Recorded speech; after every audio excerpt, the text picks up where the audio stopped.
Good morning, everybody. And it's an honor and a privilege to be up here at HSS and to be with some old friends and make new friends.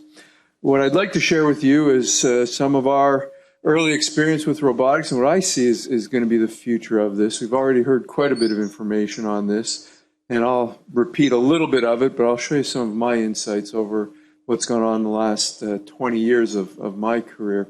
In the spirit of disclosures, I do have relationships with each of these entities. Isador Robotics is no longer on that list because Isador Robotics is now part of Medtronic, and I was instrumental with that early on.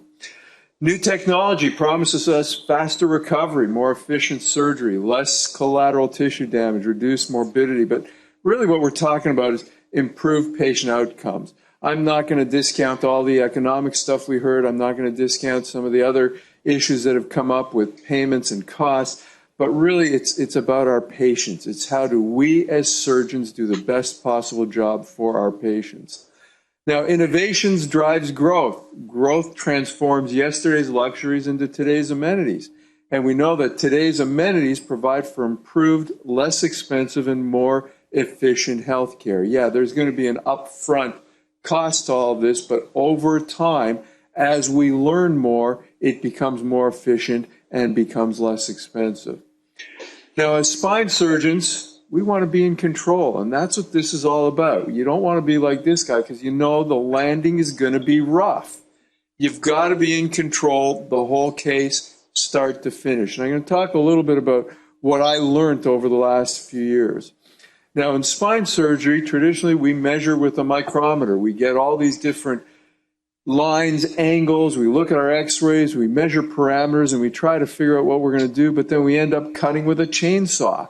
And our final x-rays never really looked like what we anticipated the first time.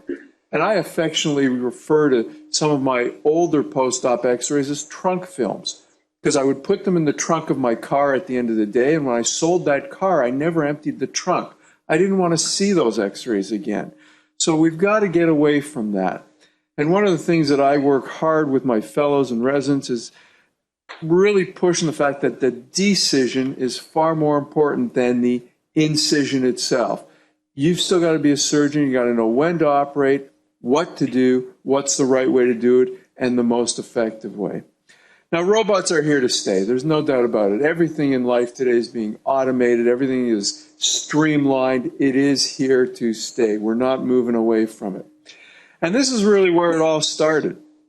In 2002, I was tasked to write a grant for robotic spine surgery with Professor Moshe Shoam from the Technion University in Haifa, Israel.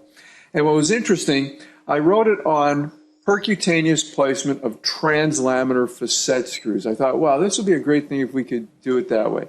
Ironically, after 18 years, yeah, we can do it, but that's not the best thing for it. I can still do these screws open, minimally invasive through a small incision without a lot of the issues related to robotics. But we've gone through this evolution, and the evolution started with multiple different devices and implants. And I must admit, the first 5 years of this, it was like a bad video game. And I know in pig heaven, there's a whole bunch of dead pigs waiting for me. They're just going, why did you put that screw through my spinal cord? So it has been an evolution, but we've gone from multiple different devices to now very precise, very automated devices that really help us work better with the patients. And as you heard already, navigation and robotics are all coming together. I am every day astonished at how much technology is out there that we have not yet taken advantage of, that we haven't figured out how to use to the benefit of our patients. And there are multiple different applications, many different companies. There's 3 commercially available robots right now, and I know of 5 others that are coming. So everybody realizes that this is an important piece for us as surgeons. And this is really what the robotic surgery is letting us do. It's allowing us to boldly go where we have not been able to go before. I can do things now better, more efficient, and things that I only dreamt of doing 10 years ago. But I also know 10 years from now, we're going to look back at this and we're going to say, wow, were we primitive? The stuff that we were doing was really basic because the best is still yet to come. Now, in the operating room, there's always a balance. You use too much technology or you implement it too early, it's an inefficient operating room. Unnecessary cost, lost opportunity. The flip side is, if you don't use all the technology that's available or you wait too long to implement it, again, it's inefficient, unnecessary cost, and a lost opportunity. Now, this has been the single most important lesson I've learned over the last 18 years, the value of preoperative planning, of coming to the operating room prepared. If you had a contractor come to your house and he said, I'm going to put a sink here, a light here, move your kitchen counter over here, but didn't show you a blueprint, didn't show you a bill of goods, would any of you hire that contractor? Nobody. You're flying to a meeting somewhere. You hear the pilot say, yeah, I'm not sure about the weather. I'm not sure how many passengers are on board. I don't know how much fuel I have in the tanks. He hasn't done his pre-flight plan. Is anyone going to get on that airplane with him? No, not a soul. But as spine surgeons, that's what we've been doing. We've literally been flying by the seat of our pants. But now we have the tools. And if there's one message you get from me today is use those tools, come to the operating room prepared with your plan.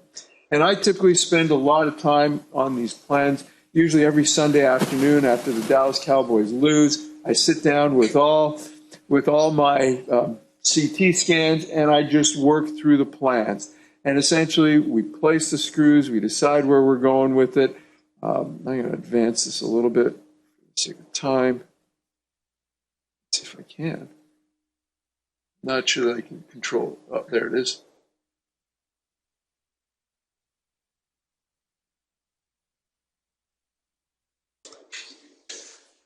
So you can see we can place all the screws.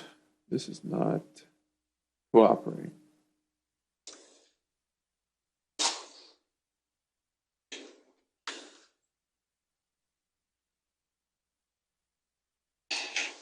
There we go. So I can place the screws, I can adjust the screws, I can look at the screws in all the various planes so I know exactly where they're going to be. And now the planning software with the various devices that are out there, you can do interbody cages, you can plan your osteotomies, you can even plan your decompressions at this point in time. And this is particularly where it's beneficial, where you have the altered anatomy, you've got small tiny pedicles that you know if you try this freehand, it's going to be difficult, but you can be much more precise with it. And here you can just see this should start. Oh, there we go. So this is just real time placing a screw. It takes about a minute for each screw to come down. We dispatch the robot according to the preoperative plan. This happened to be a perc case that I was doing a while back. I don't get to do many percutaneous cases with our group. They get all scooped up by all the other guys, and I get all the revisions. But we just place it, plan it, put the screw down, and you can essentially use any implant system you want. The rationale is being efficient in the operating room with it and getting things in place. And yeah, it does take a little bit of a leap of faith the first time around when you're doing this. There's a lot of feel that you have to get used to, particularly with the perc cases. Open cases also, it does take a little while to get used to the view. Where you planned it may not look like the starting point that you want. And one of the things that I'll frequently tell the fellows is trust Einstein. I call the robot Einstein.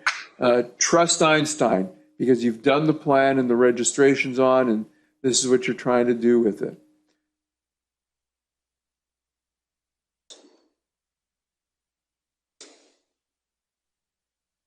Let's get to the next slide. There we go. So this is just the intraoperative verification of what goes on with it, and you can see how we get things going. So there have been multiple studies. This was a study that we did a long time ago looking at the differences between different surgeons, and essentially the robotic platforms just brought everyone to the same level. So pedicle screw accuracy was not dependent on surgical experience. Then there was a study by Candlehart who looked at open freehand versus the robotic assisted cases, and he saw that the rate of misplaced screws and duration of X-ray exposure were significantly lower. So these were the early findings that we had with it. This was Dennis DeVito's study, 840 cases, 14 hospitals, 3,271 pedicle screws. Again, the robotic assistance offered enhanced performance when compared to the freehand. When I got down to Dallas, we started chronicling all of ours, and we started looking at what we were doing, and this was the first 102 cases that we did, 1% screw malposition rate early on. You look at the literature, and these were all deformity revision type cases. Literature malposition rate was 4.2 to 15.7, and at this point we've gotten even better that the malposition rate is negligible. It's essentially nothing. We also tried to calculate what the learning curve was.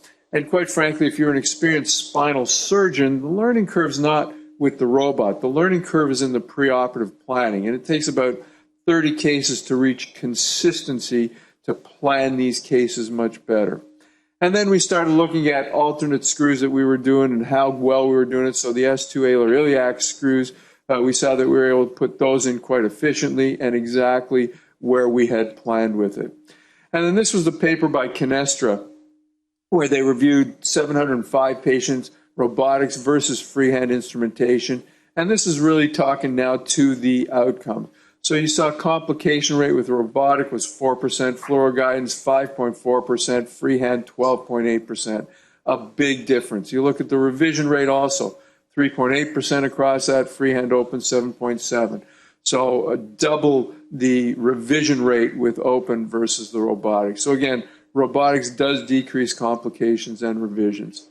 Just wanted to show two sort of representative cases, and these are some of the more advanced things that we can now do. This is a relatively straightforward degenerative spondy at the 3-4 level. You can see where she's sitting there. This is my preoperative plan, and you can see how we've got the screws placed. You can see how I've got the cage placed to get my deformity. But there's this little orange line back here. I don't know if anyone can see.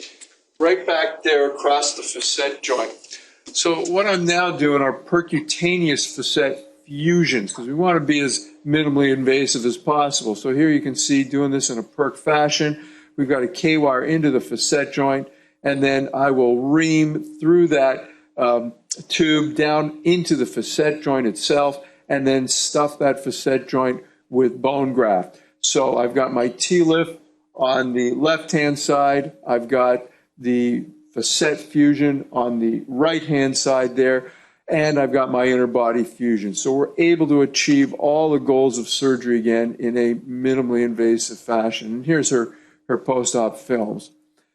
Taking it even one step further, cervical myelopathy. This was a patient with a drop head syndrome that I treated. You can see what's going on there. You can see she's got really no muscle mass in her posterior neck. I wanted to get the best possible fixation I could. So we're starting to use cervical pedicle screws now and placing them robotically. So here's the planning, and you can see this is tiger country here. There is a lot of stuff that you've got to be careful with. Here's the intraoperative picture, and here's her post-op picture. So we can now do all of these things safely, get much better fixation by virtue of the tools that we have. And here you can see the extent of her decompression.